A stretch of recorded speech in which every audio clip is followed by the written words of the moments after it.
दोस्तों, अमेरिका के राष्ट्रपति डोनाल्ड ट्रंप एक तरफ आम हिंदुस्तानियों के हाथ में हथकड़ी डाल देते हैं, पैरों में बेड़ियां डाल देते हैं और उनको मिलिट्री के जहाज से हिंदुस्तान भेजते हैं, अपमान करते हैं, हमारा आपका भी अपमान करते हैं।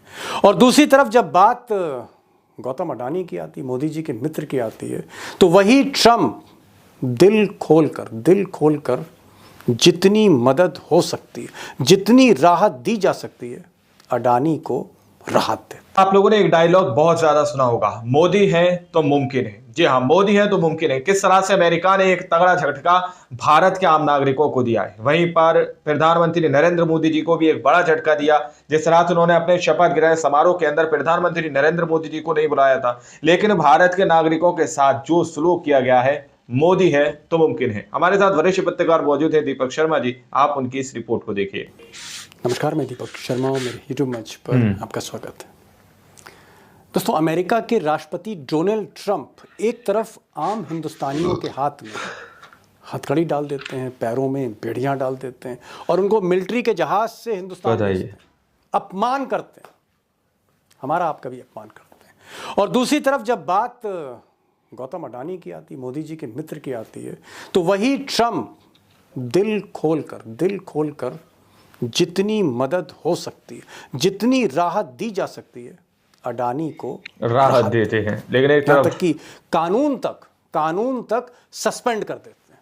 अब सवाल यह है कि ये जो परिवर्तन है अचानक, ये यूं ही नहीं है ट्रंप का। इसके पीछे जो खेल है, आज इस वीडियो में मैं खुलकर आपके सामने रखने जा रहा हूं। बस मेरी गुजारिश ये है कि इतनी बड़ी खबर के लिए तीन ऐसी तारीखें और घटनाएं हैं जिस पर अगर आप थोड़ा सा गौर कर लें तो पिक्चर बिल्कुल क्लियर हो जाएगी। अब अंदर की सारी कहानी आपके सामने आने ही जा रही, लेकिन जो मैंने गुजारिश की थी कि तारीखों पर प्लीज़ ध्यान दीजिए। पहली तारीख नोट करिए, 20 जनवरी 2025। इस दिन ट्रंप साहब जो थे वो शपथ लेने जा रहे थे और अचानक उन मेहमानों में, जहां मुकेश अंबानी भी थे, एक खास मेहमान ट्रंप के उस फंक्शन में शामिल होता है, शरीक होता है। और वो जो मेहमान था वो ये गुरुपतवंत सिंह पन्नू, हिंदुस्तान की आज की तारीख में नंबर 1 टेररिस्ट, जिसको 2020 में इसी मोदी सरकार ने टेररिस्ट आतंकवादी घोषित कर दिया था। ये वो शख्स है जो ट्रंप के लिबर्टी बॉल फंक्शन में खास मेहमान के तौर पर वहां पर आता है, विराजमान होता है। और सबसे चौंकाने वाली बात यह है कि सारी सिक्योरिटीज के बीच में, सारी सुरक्षा घेरे के बीच में इस आदमी पर फोकस जाता है और ये खालिस्तान के नारे लगाता है वहां पर। खालिस्तान जिंदाबाद, खालिस्तान जिंदाबाद। अगर साफ शब्दों में कहूं तो इससे बड़ा अपमान देशवासियों का नहीं हो सकता है, लेकिन मोदी जी चुप रहते हैं। दूसरी तारीख नोट करिए, 5 फरवरी 2025, यानी पन्नू की घटना के 15 दिन बाद। तो अभी तक आपने देखा कि हिंदुस्तान का मोस्ट वांटेड, दाऊद इब्राहिम से भी ज्यादा नंबर 1 मोस्ट वांटेड टेररिस्ट, वो ट्रंप के लिबर्टी बॉल में फंक्शन में मेहमान की तरह बैठा है। और दूसरी तरफ जो आम हिंदुस्तानी है, जो रोजगार की तलाश में वहां गए, जिन्होंने ट्रेवल एजेंट्स को 50-50 लाख दिए, धोखा खाया, ऐसे लोगों को, जिनके पास कुछ ट्रेवल डॉक्यूमेंट नहीं था या वीजा एक्सपायर हो गया था, ऐसे आम भारतीयों के हाथों में हथकड़ी, पैरों में बेड़िया और बेइज्जत कर मिलिट्री प्लेन पर उनको वापस हिंदुस्तान भेजा जाता है। और यह दृश्य पहली बार न सिर्फ हिंदुस्तान देखता है, दुनिया देखती है, वो भी मोदी जी के राज के अंदर देखती है। सिर्फ एक शख्स चुप रहता है, प्रधानमंत्री मोदी। तो कहां ट्रंप प्रशासन लगातार ऐसे फैसले ले रहा है जहां आम हिंदुस्तानी को ठेस लग रही, भारत की जो गरिमा है उसको ठेस लग रही है। और फिर अचानक ट्रंप में एक बड़ा परिवर्तन आता है, यूं कहें एक आश्चर्यजनक फैसला वो लेते हैं, एक आश्चर्यजनक फैसला लेते हैं। तारीख नोट करिए, 10 फरवरी 2025। और 10 फरवरी के ठीक 2 दिन बाद मोदी जी फ्रांस से सीधे अमेरिका लैंड कर रहे हैं, ट्रंप साहब से मुलाकात करने जा रहे हैं। और इस मुलाकात से 48 घंटे पहले, यानी 10 फरवरी को, ट्रंप एडमिनिस्ट्रेशन, मिस्टर ट्रंप एक फाइल तलब करते हैं और ये फाइल है FCPA कानून की, यानी फॉरेन करप्ट प्रैक्टिसेस एक्ट। रिश्वतखोरी का मामला विदेशों में, और इस एक्ट को, इस कानून को वो सस्पेंड कर देते हैं और पूरा अमेरिका चौंक जाता है कि ये अचानक क्या हो गया कि आपने उस कानून को ही सस्पेंड कर दिया, पॉज कर दिया 6 महीने के लिए। दरअसल ये वही कानून है FCPA जिसके तहत गौतम अडानी पर मुकदमा दर्ज हुआ।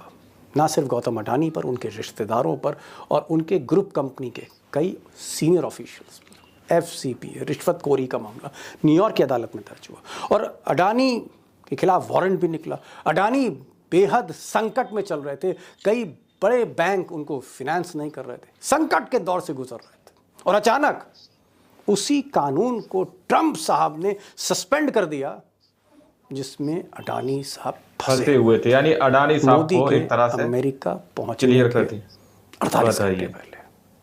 अब बात यहीं खत्म नहीं होती, ट्रंप के टेबल पर ही खत्म नहीं होती। 10 फरवरी को ही अमेरिका कांग्रेस के 6 सांसद चिट्ठी लिखते हैं अटॉर्नी जनरल को, वो अटॉर्नी जनरल जिनको ट्रंप साहब ने नियुक्त किया है। और इस चिट्ठी में ये 6 सांसद, अमेरिकी सांसद, आप चिट्ठी देख सकते हैं अपनी स्क्रीन पर, ये 6 सांसद अटॉर्नी जनरल को लिखते हैं, सरकारी वकील को सबसे बड़े, कि साहब जो गौतम अडानी हैं, हिंदुस्तान के जो बिजनेसमैन हैं, इनको जो है पिछले प्रशासन ने, बाइडेन प्रशासन ने गलत तरीके से फंसा दिया और भारत और अमेरिका के जो संबंध हैं वो खराब हो रहे हैं, रिश्ते खराब हो रहे हैं। लिहाजा अडानी साहब को जो गलत तरीके से फंसाया गया है इसकी जांच होनी चाहिए। अब ये संयोग है या फिर किसी का दबाव है, आखिर ये कैसे हो रहा है कि 10 फरवरी को 2 चीजें हो रही, 6 सांसद जांच कराने की बात कर रहे हैं और उसी तारीख को मिस्टर ट्रंप उस कानून को ही पॉज कर दे रहे हैं, सस्पेंड कर दे रहे हैं, खत्म ही कर दे रहे हैं कानून को। और आज का सबसे बड़ा सवाल, बिग क्वेश्चन, कि अडानी पर अचानक ट्रंप एडमिनिस्ट्रेशन मेहरबान क्यों हो रहा है।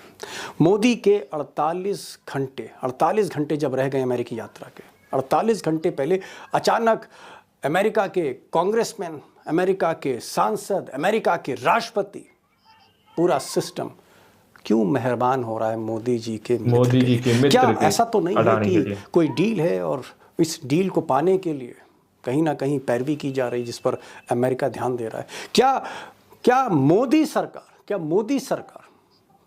सरकार पैरवी कर रही थी अडानी की और इसलिए इस तरह के 2 बड़े फैसले हुए 10 तारीख को, जिसने एक बड़ी राहत दी गौतम अडानी को। और सवाल ये भी है कि जिस तर्ज पे पैरवी गौतम अडानी की गई, क्या उस तर्ज पर मिस्टर मोदी ने या मोदी जी के विदेश मंत्री ने या सरकार ने इन भारतीयों की पैरवी की थी कि इनके हाथों में हथकड़ी ना डाली जाए, बेड़ियाँ ना डाली जाए? जिस तरह से लैटिन अमेरिका के कई देशों ने अपने जहाज़ भेजे, कुछ के तो प्रधानमंत्री रिसीव करने गए, क्या भारत जहाज़ भेजने जा रहा है? मिस्टर ट्रंप, आप इन पर हथकड़ी ना लगाएं, हम जहाज़ भेज रहे हैं। क्या इस तरह की पैरवी मोदी जी ने आम हिंदुस्तानियों की नहीं की थी जिस तरह की पैरवी अडानी जी की गई? दोस्तों, इशू बहुत इम्पॉर्टेंट इशू है और आज मेहमान भी खास हैं, फॉरेन पॉलिसी के एक्सपर्ट्स हैं हमारे साथ। प्रोफेसर अरविंद चतुर्वेदी साहब होंगे, फॉरेन पॉलिसी के एक्सपर्ट हैं। हमारे साथ प्रोफेसर अखिल स्वामी होंगे और न्यूयॉर्क से लाइव हमारे साथ सीनियर लॉयर, क्योंकि मामला ये कानूनी है तो हमने न्यूयॉर्क से सीधे लाइव हमारे साथ हो रहे हैं सीनियर एडवोकेट अशोक अरोड़ा साहब, वो भी लाइव हो रहे हैं। और थोड़ा सा पर्सपेक्टिव में कुछ उमाकांत जी से पूछूंगा। इस डिबेट को सुनिए, समझने की कोशिश कीजिए अंदर का खेल क्या है। क्या मिस्टर मोदी की जो प्रायोरिटी है वो आम हिंदुस्तानी नहीं थे, कोई और था? अरोड़ा साहब, मेरा जो सवाल है बड़ा स्पेसिफिक है। सुनिए, ये सारी क्या मोदी जी की जो प्राथमिकता है वो अडानी को राहत देना ज्यादा था बनस्पत जो आम नागरिक हमारे हथकड़ियों में आए, बेड़ियों में आए, वो प्राथमिकता नहीं थी? आप इस पर क्या कहेंगे? ये इनविटेशन जो है, this is not N invitation. आप ट्रंप का फर्स्ट लैंग्वेज सुनिए, उसने बोला कि मोदी इज कमिंग। उसने ये फोन की, मैं आपको बता सकता हूं, फोन पे ये बात हुई होगी पक्का कि सर मेरे को तो आने दीजिए, मैं तो मत्था टेक लूं। तो उसने कहा अच्छा आ जाओ। This is invitation procured. वो ये थोड़ी कहेंगे मत आओ। This is not invitation. ये इनविटेशन गया नहीं है मोदी को, ये गोदी मीडिया तो बताएगा नहीं। This is not an invitation to Modi, Modi has sought an invitation. उसकी प्रायोरिटी ही नहीं है लोग, उसकी प्रायोरिटी अडानी अंबानी है, उसकी प्रायोरिटी इंडस्ट्रियलिस्ट है। तो जब आप किसी जज के पास जाते हो, कोई अच्छा ये नहीं तो ये दे दो सर, तो चलो ये दे दो सर। आप ये देखिए, मैं तो एक और बात दीपक जी आपके प्लेटफॉर्म से बात कर रहा हूं, आप इसको एडिट मत करिए प्लीज, आपसे रिक्वेस्ट कर रहा हूं। ये जो बीरेन का रेजिग्नेशन हुआ है, क्यों हुआ है? चर्चिज में आग लगी है वहां पे। ये अब ये जाके कहेंगे कि चर्चिज में जो आग लगी थी सर, मैंने तो उसको रिजाइन करा दिया। ये आपको ये बात बतानी चाहिए जनता को दीपक जी, आप ही बता सकते हो, गोदी मीडिया नहीं बता। ये this invitation is sought just to help Adani. समझ गए? क्या अगर भारत मोदी जी को अपने, कोई इनविटेशन नहीं दिया गया। हवाई जहाज भेजता तो ये जो अप्रवासी भारतीय वहां रह रहे थे जिनके डॉक्यूमेंट्स प्रॉपर नहीं थे, क्या इनको हम सम्मान से वापस ला सकते थे? अमेरिका अलाउ कर सकता था जैसे बाकी देशों को किया? कोलंबिया ने प्रेसिडेंट ने जाके जहाज में लोगों से बात की। ये जो नौजवान जो बच्चे हैं, इनका कसूर नहीं है, कसूर 56 इंच का है। उसकी छाती के नीचे गुजरात से सारे ये कांड होते हैं, 20 साल से उसकी कोई इन्वेस्टिगेशन नहीं है। वो बच्चे जो 40-40, 50-50 लाख, दिल रोता है यार, माँ बाप के बहनों के जेवर बेच बेच के वो यहाँ आते हैं, और वो उनको हथकड़ी डालकर भेजा गया। नहीं है कि माँ बाप के। दोस्तों, आप लोगों ने इस वीडियो को शुरू से आखिर तक देखा। वीडियो के अंदर साफ तौर पर बताया गया कि किस तरह से अमेरिका के अंदर से बहुत सारे नागरिकों को हाथों में हथकड़ियां डालकर, पैरों में बेड़ियां डालकर और कमर पे जंजीरें बांधकर इस तरह से हमारे भारत के आम नागरिकों को लाया गया। वो भी किसकी जहाज में? मिलिट्री के जहाज में। इस तरह से सीधे तौर पर हमारे भारत के अंदर हमारे आम नागरिकों के साथ सुलूक किया गया। कोलंबिया के अंदर किसी भी तरह से उसने अपना जो मिलिट्री का जहाज था वो उसे नहीं उतरने दिया और लौटा दिया। खुद उन्होंने पिकअप किया, अपना जहाज भेजा अमेरिका के अंदर, अपने आम नागरिकों को सम्मान के साथ बुलाया दोस्तों। लेकिन हमारे देश के अंदर प्रधानमंत्री नरेंद्र मोदी जी जो कहते हैं कि पूरी तरह से विदेश के अंदर डंका बज रहा है। अब डंका किस तरह का बज रहा है आप लोग समझ सकते हैं। पहला बड़ा झटका, प्रधानमंत्री नरेंद्र मोदी जी को शपथ ग्रहण समारोह के अंदर नहीं बुलाया गया। दूसरा बड़ा झटका, भारत के आम नागरिकों के हाथों में हथकड़ियां बांधकर, उनके पैरों में बेड़ियां डालकर और कमर पे जंजीरें बांधकर उनको भारत भेजा गया, वो भी मिलिट्री के जहाज से दोस्तों। लेकिन अभी तक गोदी मीडिया ने किसी भी तरह की चूंचा नहीं करी है, किसी भी तरह का कोई लीगल एक्शन नहीं लिया गया। बाकी आप लोगों ने इस पूरी रिपोर्ट को देखा सुना, आप लोग क्या सोचते हैं, क्या समझते हैं, अपनी राय कमेंट सेक्शन में जरूर दीजिएगा। मिलता है अगली वीडियो में, जब तक के लिए जय हिंद, जय भारत।